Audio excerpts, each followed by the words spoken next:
is Decoding Learning Differences with Kimberly Lavelle, and this episode is Neuromyths with Gretchen Wegner. So, in this is the first of two conversations that Gretchen and I had together. It was so much fun to chat with her, and I really think you're going to enjoy our conversation. You're going to get a lot out of it. I learned things. I felt like I was kind of putting my place on some things with this, so find out what that is by listening in, and then definitely listen again to the next conversation that we have in a couple of weeks. It is maybe even better. Hello, Gretchen. Welcome to the podcast. We are so happy to have you. Will you start by introducing yourself to everyone, letting everyone know who you are and what you do? Yeah. So I am Gretchen. I am a former middle school teacher turned academic coach, working primarily with students with ADHD and other learning differences, and also anxiety and depression to help support them as learners.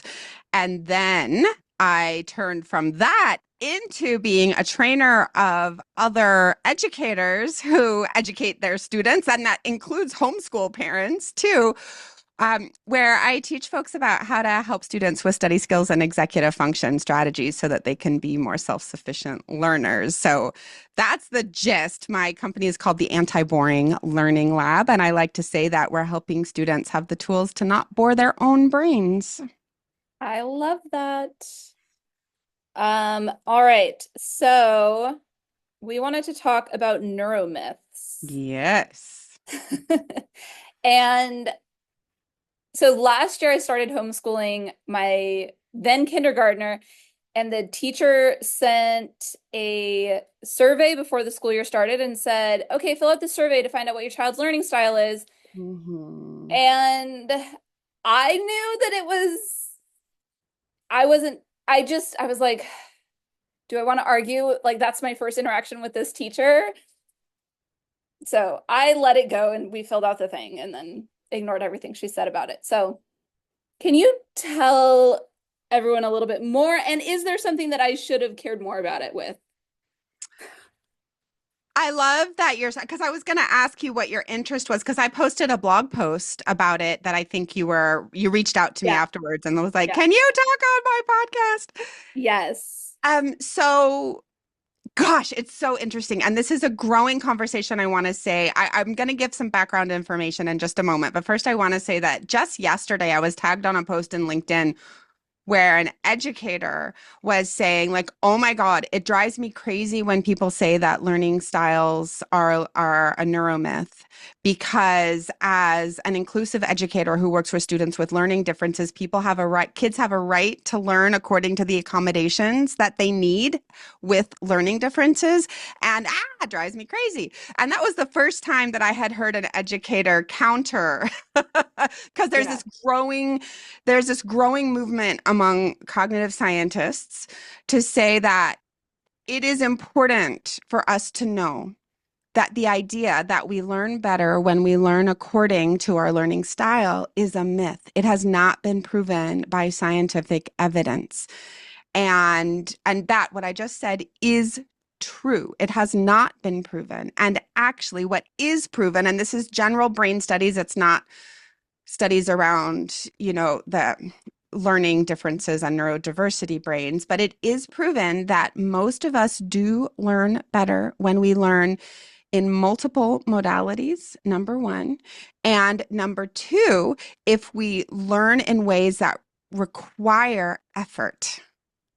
Even though effort feels bad, we need effort in order Yes. to learn something more deeply. And there are several problems with the idea of learning styles, but one of them that I've seen in my own coaching, and I wonder if parents have seen this with your own students too sometimes, is that when students discover what their learning style is, and I'll just use examples for me. So by the way, I do have, like, if you look at my visual, my auditory, and my kinesthetic, like, I have strong propensities towards being visual and being kinesthetic. And I have a strong deterrent to anything auditory. I really struggle to learn information auditorily. And this is true about me.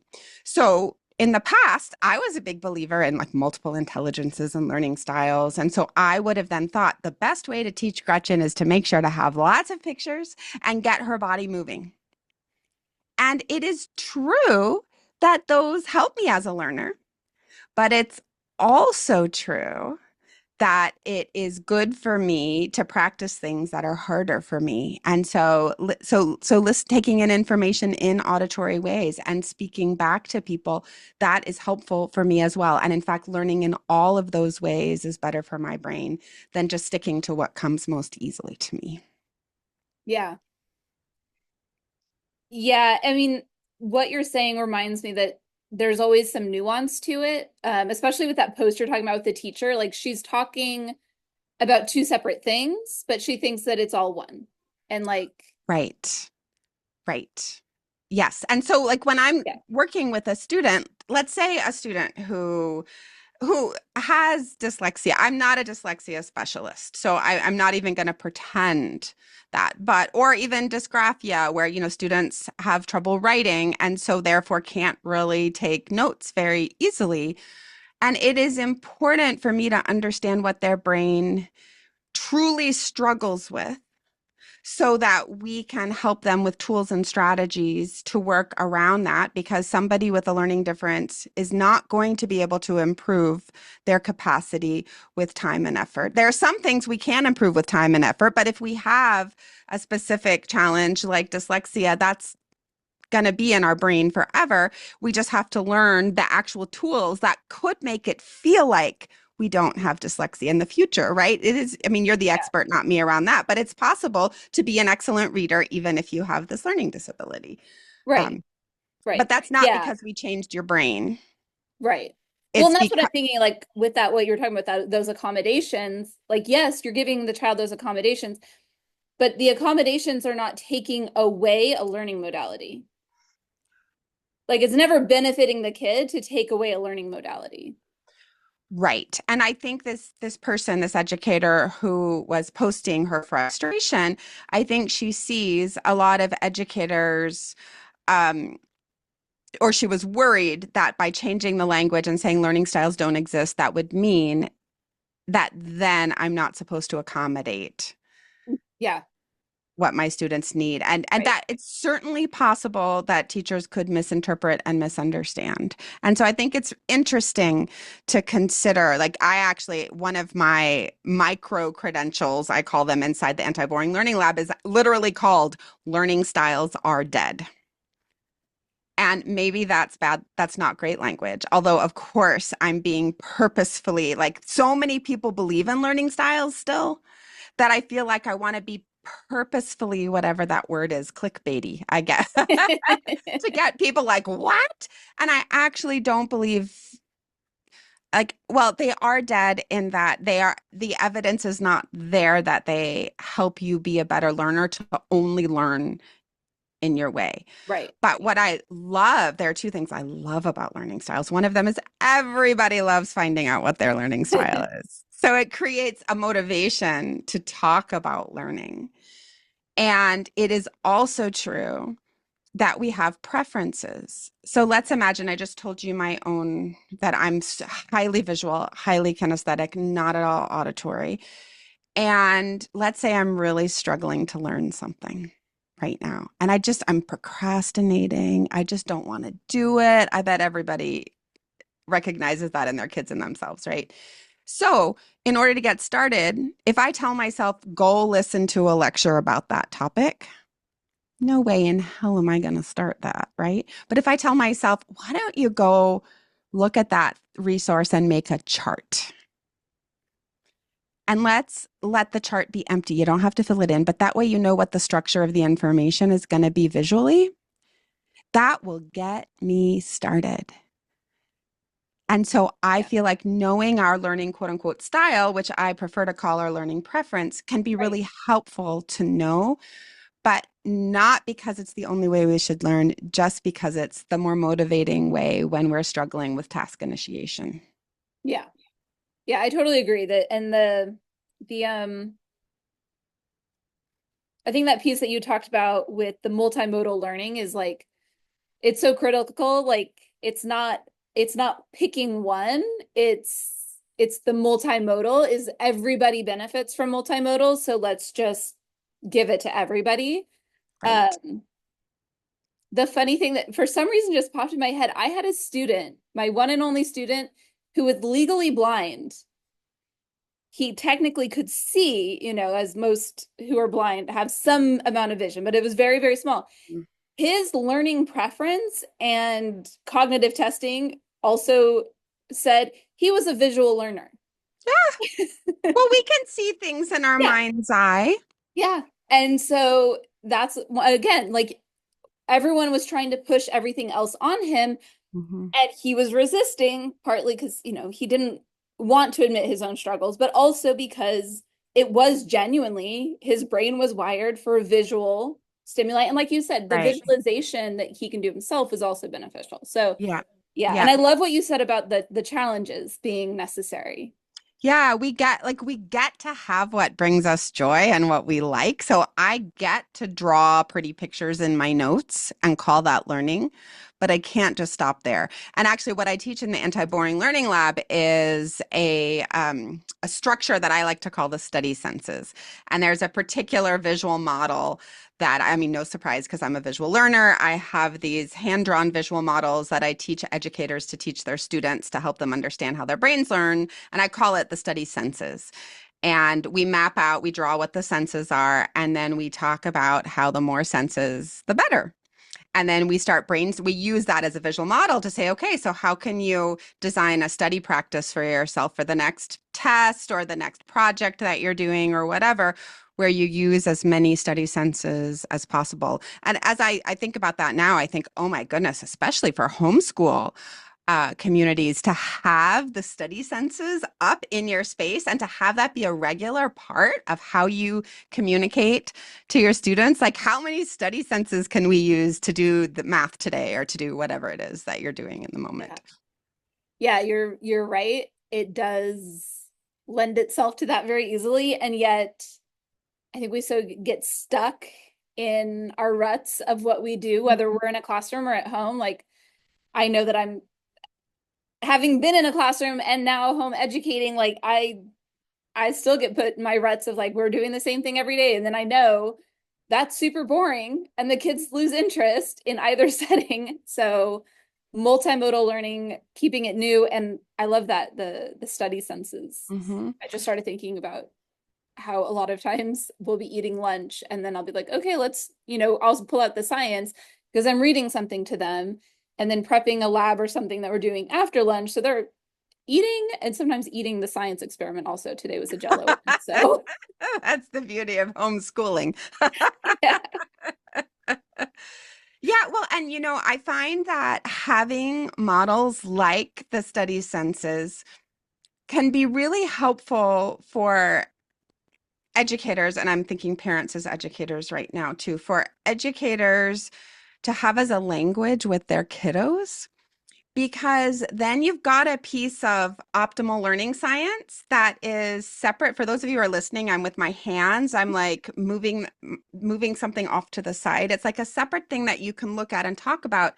And then you could even sort of have it be a part of the conversation. Like I have my ruts in the way I teach you all, don't I? Which senses are my favorite senses? Can you tell? Oh, you like to lecture to us, Mom, or you like to talk, the talking study sense. It's like, I do. So it's up to you. If you notice we're stuck in a study sense too long, it's up to you to ask, can we please switch study senses? And maybe even come up with an idea of how we could do that. And that's a way that students can then become active collaborators with us and active instructional designers for themselves or alongside you, which is a topic I'm really passionate about. Yeah. I love that. That is that is beautiful. Empowering the kids and then getting them attending to an extra element of the lesson. Yeah, and they just need a little bit of Yeah. brain theory. Like they need to be taught, Yeah. hey, brains need multiple modalities. So Yeah. let's make sure we know what you like best. So we always have something you like as a part of the lesson. But let's also make sure that we're doing it in multiple modalities and we're supporting each other when we're noticing we're in a modality that's hard for somebody else. Yeah. Yeah. Hmm. That is awesome. I love that supporting each other. Yeah. Okay. Another neuromyth.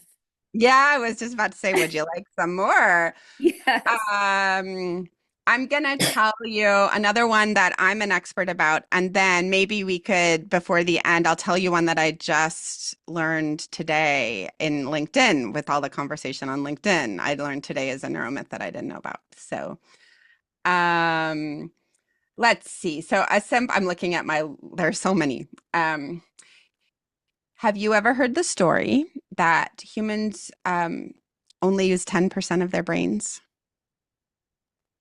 You've I heard have that. heard the story, yes.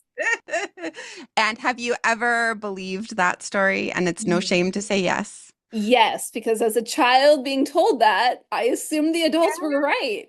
I know. I believed it too for the longest There's a time. lot And of things though that they told me that I'm like, I maybe know. check their Hmm. facts.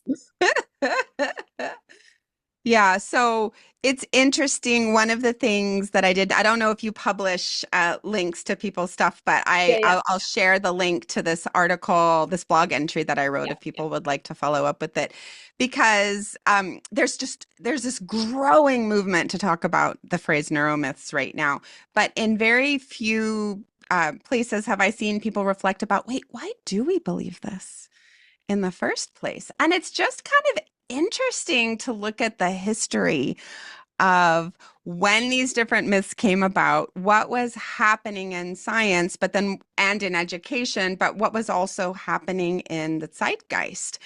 And there was this movement in the 1950s, like the human potential movement, right? Like, humans can use more of their potential than they do, and human transformation, we can transform ourselves. And this happened both in church environments. It was very prevalent in some Christian progressive theology spaces, but then also the New Age movement started building then like spirituality outside the Christian space. But anyway, it's fascinating, and I think there was also some brain research happening at the end of the 1800s until we got better at it in the 1960s and 70s, that people looked at it and they saw some parts of the brain get sparked in certain areas and other parts of the brain don't get sparked when we do certain tasks.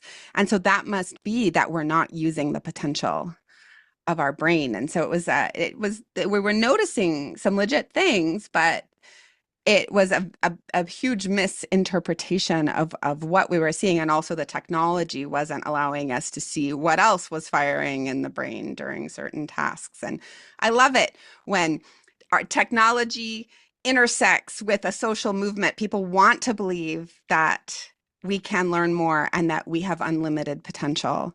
And and then this story emerges. yeah, yeah. It So makes me that's also think about like the how the media sometimes will take like a study and then like pull out one little nugget and kind of twist it. And it's like, wait, no, that's not actually what the study said, but it sounds good. So, I think about yeah. like they're always telling you, chocolate is good for you, chocolate is bad for you. Like, but Mm, then what does the study really say? Because hmm. they don't seem to Right. always be very accurate in reporting what the things say. Right, right. And there's a difference between with what the studies say and then what journalists report and then what the imagination Yes. takes. And Yeah. and certainly with learning styles, it was easier for it came about that myth came about at a time when they were trying to revolutionize pedagogy and make it easier for more students to be served. And here's an easy way. Just learn to teach, learn what every student's learning style is and then make sure that you cater to their learning style. It's clear cut. Like Yeah.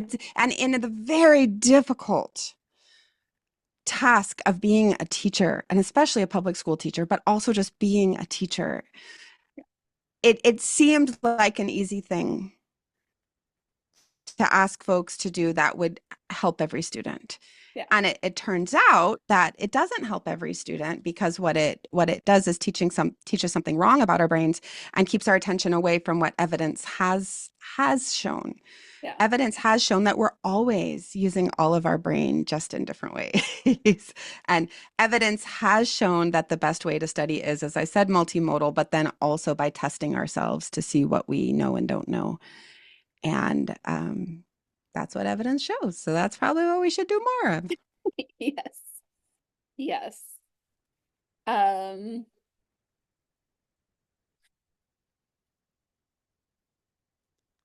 If you want to hear about the one that I just learned about, I'm happy to share it, but I don't want to get in yes. the way if you have other questions No, go first. ahead. Yeah, so this came from a LinkedIn connection that I have, and she had a true or false test. And on that true or false test, it said, the learning pyramid claims that people retain 90% of what they teach others and only 10% of what they read, and that is based on scientific evidence. So the myth that it's better when we retain things better when we teach. And supposedly that's a myth. Supposedly that's false. It's not based on evidence. It doesn't mean that teaching others doesn't help you learn, but it's just that there's not the evidence for it that they claim there is. And I thought that was fascinating. Yeah, that is interesting. That is definitely something I've even looked at that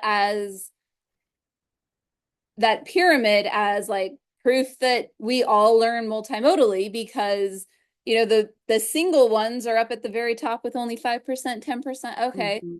So that's interesting. I'll have to dig into that more. Yeah. And again, like it multimodal learning is more effective. And if you are teaching somebody and you're speaking it out loud, you're using gestures, so that's more kinesthetic, the speaking and the using gestures, you're drawing. I used to do all my homework, just by the way. I grew up in sort of a weird community situation, so it wasn't just a nuclear family. And in this big community, we had a room with a blackboard on it. And I would go into that room every day after school, and I would teach myself all the information by drawing it out on the blackboard and talking to the non-existent students in the room. And I didn't know it better afterwards. But if you look at it, it's not because I was teaching per se, but I was drawing. And drawing, dual coding as a thing. So drawing, especially when we put words and pictures together, also really helps the brain. So I was doing all that. Yeah. Well, and like you're saying, because I'm also thinking about that in terms of, in order to explain it, even to, like, yeah, when I was a little kid, I had pulled out my stuffed animals and taught them basically every day after school. I'm like processing what I'm learning by playing teacher with my stuffed animals, and I'm teaching them all sorts of stuff. And again, just putting into words that explanation, like you have to have mastered something to be able to explain it, at least mastered it to a level or understand it to a level, and just the process of getting it. And I'm thinking out loud here from what that conversation is like. I'm thinking like, taking it from like the receptive to the expressive is like adding extra dimensions to our learning and kind of forcing us to really comprehend what we're learning. It is. And I'm also just spitballing right now. It would be cool if we had a cognitive scientist here who could tell us whether we're correct or not, and there is evidence for what we're saying. But I'm also noticing that when you are teaching stuff out loud, especially if you're not referring to your notes.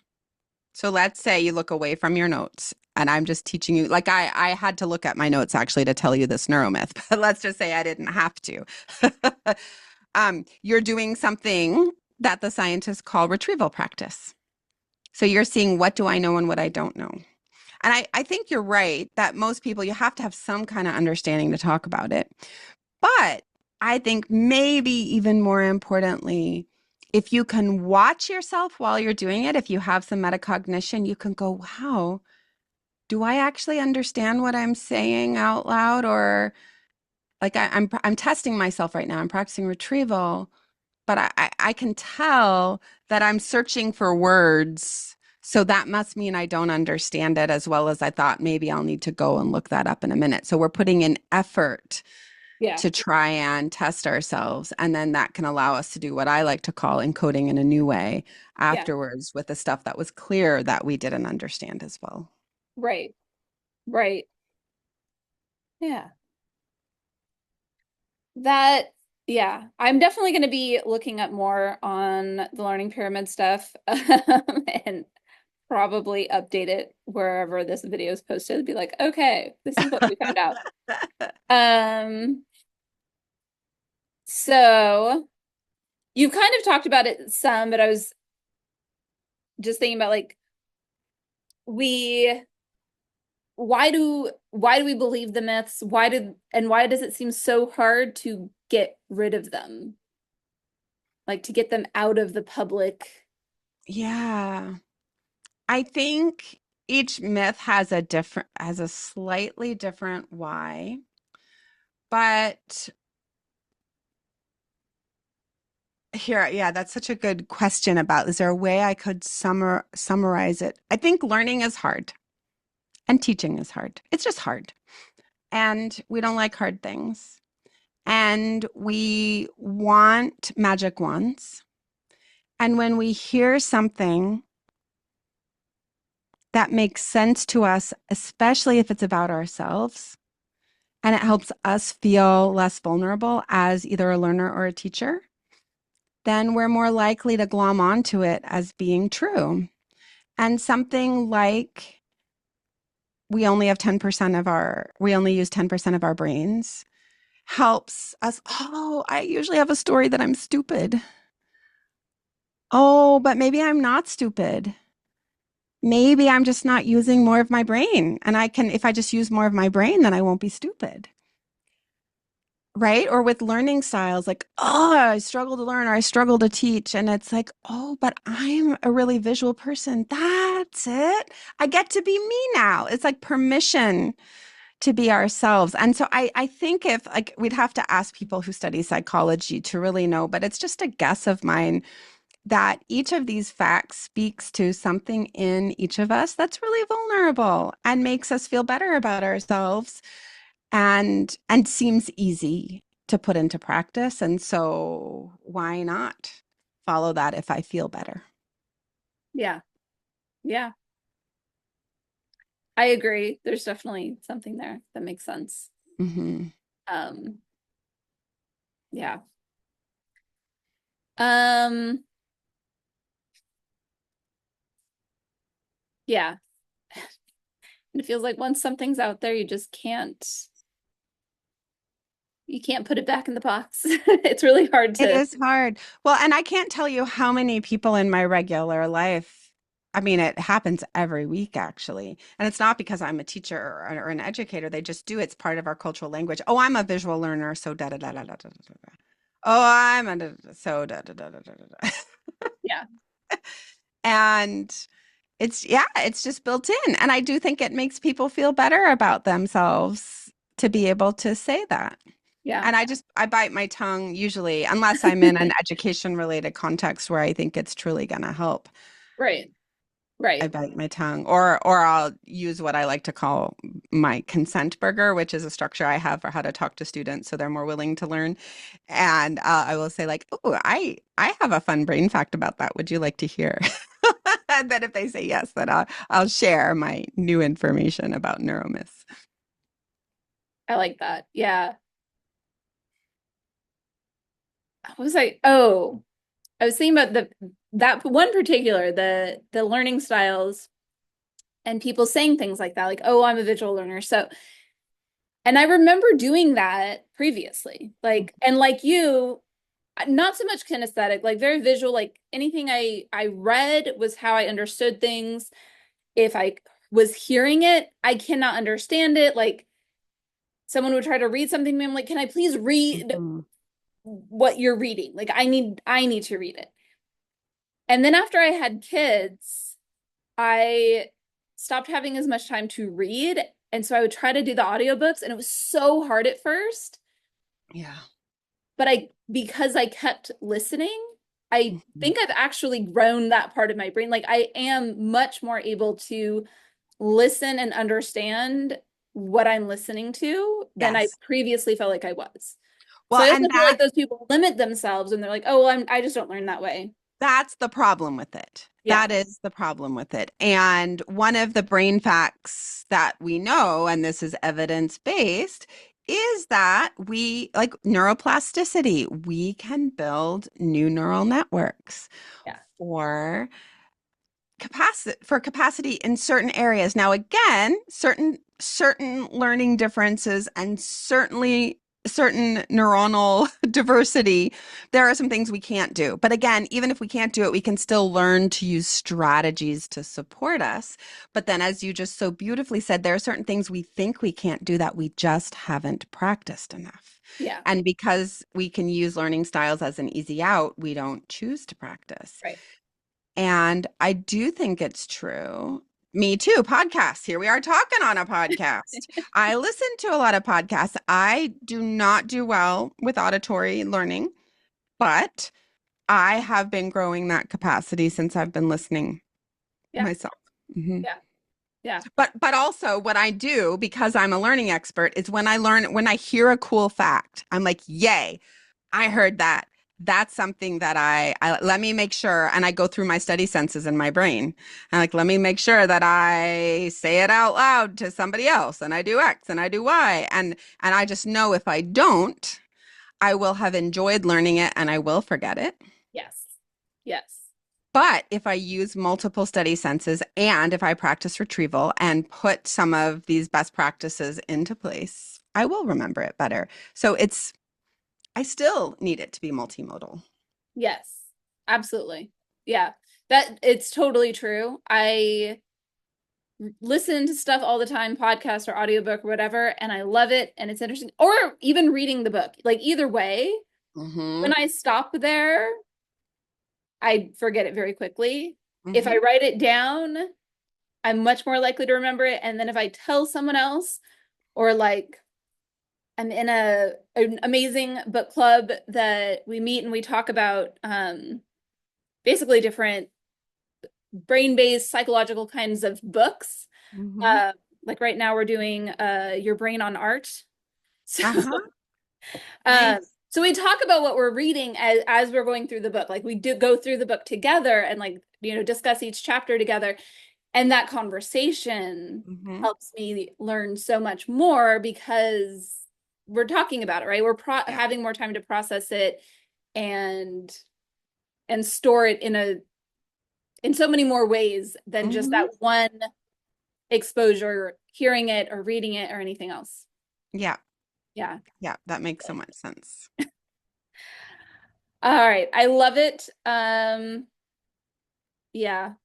I feel like the learning styles thing is such a huge one that we just don't want anybody feeling limited. Right. And we want to make sure everyone is getting the full benefit of all the study senses. Yeah. I love that. Yeah. All right. Anything else that you want to share with us about neuromyths? I mean, we could just go on and on. I think it's been a fairly complete discussion. There are like 6 or 7 more well, that's a lie. There's like 2 more that I wrote about in the blog, and then 6 or 7 more that one could talk about. But I'll make sure you have the link to that blog entry so people can read more Yes. about it. And I'll also just name that if there are any educators or parents who consider yourself to be educators out there who are interested in learning more about the science of learning and specifically how to teach it to students, I have a free resource at antiboringlearninglab.com under free resources. You can just click there. And there is a I teach the basic anti-boring methodology in this little free course that you can sign up for. So if you're curious about that, go there. Awesome. Love it. Thank you. I'll be sure to link both of those pieces. Um, I've got it pulled up, so it'll be there.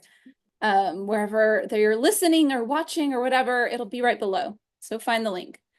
And thank you so much for being on. And we're going to have you back to talk about self-directed learning, which Mhm. is, I mean, in both the classroom setting and home education setting, like it's kind of a big topic in both. So I'm Mhm. excited for that conversation. Me too.